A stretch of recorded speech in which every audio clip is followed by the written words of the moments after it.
आप लोगों को भाव जागृत हो, इसके लिए एक सत्य घटना हम आपको सुना रहे हैं।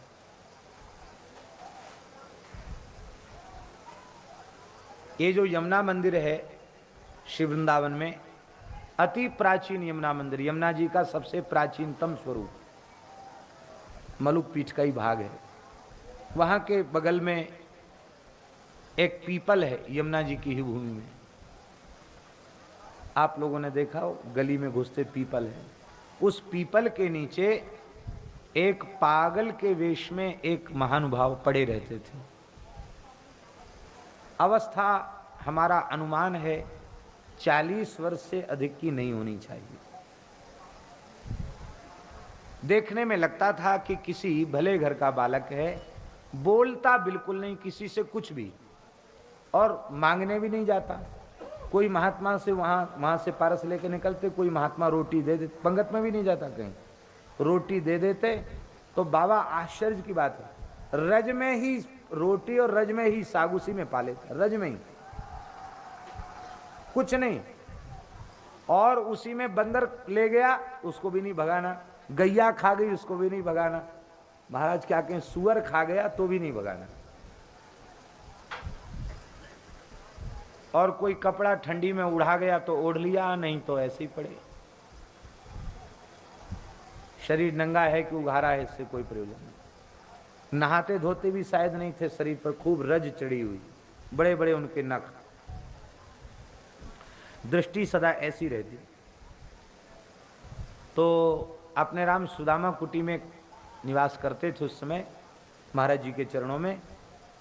तो सुदामा कुटी में कथा भक्तमाल जी की चल रही थी, तो बाहर पीपल तक आवाज़ सुनाई पड़ती, वहीं बैठ के वो कथा सुनते होंगे। हमारे ज्ञान में नहीं था। माइक का सिस्टम कुछ बिगड़ गया, क्योंकि प्रायः माइक तो ऐसे ही रहते हैं। तो माइक का सिस्टम बिगड़ गया, तो आवाज़ बाहर नहीं आ रही थी। तो वो पहली बार हमने ये देखा बाबा, वो उठ कर के और जगमोहन, सुदामा कुटी के जगमोहन के बाहर एक बन्ना की लता थी, उस लता के पास बैठ गए। अरे हमने सोचा, कथा कहते कहते दृष्टि पड़ी, अरे ये तो पागल जो महात्मा अवधूत, ये तो यहाँ आ गए कथा सुनने के लिए। इसका मतलब है ये पागल नहीं है, ये तो कोई महान संत हैं, इन कथा में क्यों, पागल कथा में क्यों पहुँचेगा। और उस समय बाबा हम करमेती जी का चरित्र कह रहे थे, तो वो इतने विह्वल हो गए चरित्र सुन के, उनके नेत्रों से आंसू बहने लगे। उसको देखकर हमको लगा कि ये तो अनुरागी संत हैं, ये कोई पागल नहीं है, पागल के वेश में। अब वे वहां बैठकर कथा सुनने लगे। अपने राम सायंकाल को श्री गोपीश्वर महादेव का दर्शन करने जाते महाराज जी की आज्ञा से। वहां उनको गीत गोविंद का एक सर्ग सुनाते। महाराज जी कहते वो गोपी वेश में बैठे हों तब उनको गीत गोविंद सुनाना चाहिए, प्रसन्न होंगे। तो हम उनको रोज गीत गोविंद का एक सर्ग सुनाते थे, तो 12 दिन में एक पाठ पूरा हो जाता था। कभी मन ज़्यादा लगता तो 2-3 सर्ग भी सुना देते थे, बहुत सुख मिलता था। वहाँ से लौट के आते, खाक चौक में आरती कराते। तो वो महात्मा हमसे कभी बोले नहीं। सर्दियों का समय था, खूब कोहरा पड़ रहा था, और अनुमान है कि शायद रात्रि के 8 या 8:30 बज रहे होंगे, अनुमान हमारा ऐसा है। और इतना कोहरा था, ठंड थी कि बल्ब का प्रकाश भी बहुत कम दिख रहा था। और वो महात्मा वहीं पीपल के नीचे, जमुना मंदिर वाले पीपल के नीचे एक गूदड़ी से ओढ़े हुए ऐसे ठिठुर रहे थे। हमारे मन में आया इस समय एकांत है, चलें इनसे पूछें तो सही, ये हैं तो कोई संत ही। जाकर हमने उनको दूर से ही भूमि पर सिर रखकर प्रणाम किया, और हमने कहा हम आपका परिचय जानना चाहते हैं, आप कौन हैं। राधे श्याम राधे श्याम। उन्होंने मेरी ओर देखा, और देख के वे पहचान गए कि जो कथा सुनाते हैं वही बाबा हैं। उन्होंने हाथ जोड़े। हमने कहा हम आपका परिचय जानना चाहते हैं, आप कहाँ से आए हैं। तो उन्होंने कहा फर्रुखाबाद से।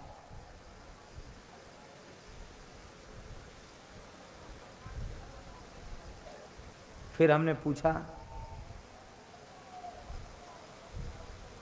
किस घर का जन्म है आपका? तो बोले कान्यकुब्ज ब्राह्मण। फिर हमने पता नहीं कैसे हम पूछ रहे थे, तीसरा प्रश्न किया, आप कुछ पढ़े लिखे हैं? बोले एमएससी किया है। अब हम तो एमएससी पढ़े नहीं, तो हम क्या जाने एमएससी किसको कहते हैं, पर उन्होंने कहा एमएससी पढ़े। अब हमारे आश्चर्य हुआ कि एमएससी की पढ़ाई तो मतलब बड़ी पढ़ाई होती है, इतनी पढ़ाई पढ़ा, अच्छे घर का जन्म, और ये इस तरह से क्यों रहते? इनको तो कई साल हो गए इस तरह से यहाँ रहते हुए। तो हमने फिर पूछा उनसे, आप इतने भले घर के लड़के हैं और फिर आप ऐसे क्यों रहते हैं? यह सुनते ही वह फूट फूट के रोने लगे और उन्होंने कहा कन्हैया से मिलने के लिए। क्या उत्तर दिया? कन्हैया से मिलने के लिए।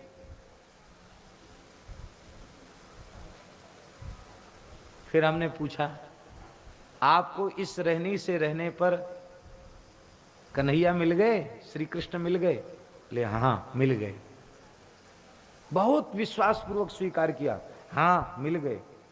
फिर हमने पूछा स्वप्न में कि ध्यान में? तो कहते जैसे आप आकर मिले। फिर हमने कहा बाबा क्षमा करना, एक बार हुए दर्शन। यह सुन करके फिर व्याकुल होकर रोने लगे और उन्होंने 2-3 बार एक ही शब्द दोहराया, नित्य होते हैं निरंतर होते हैं, नित्य होते हैं निरंतर होते हैं, नित्य होते हैं निरंतर होते हैं, ऐसा कह के वो रोने लगे। हम भी व्याकुल हो गए उनकी बात सुनकर के। देखो वृंदावन का रहस्य कैसा है, पागलों के वेश में भी यहाँ कैसी कैसी विभूतियाँ हैं।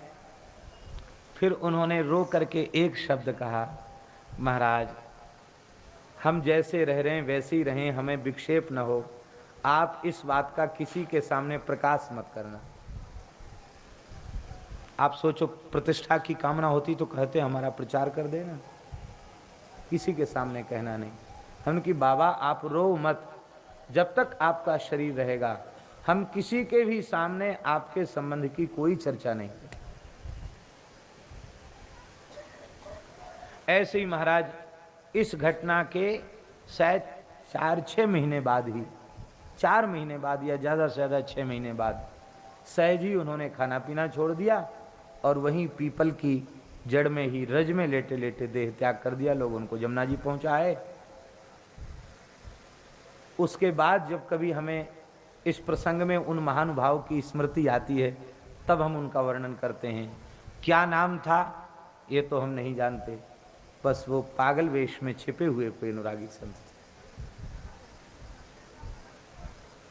यही विधि बसिए ब्रज की विधि।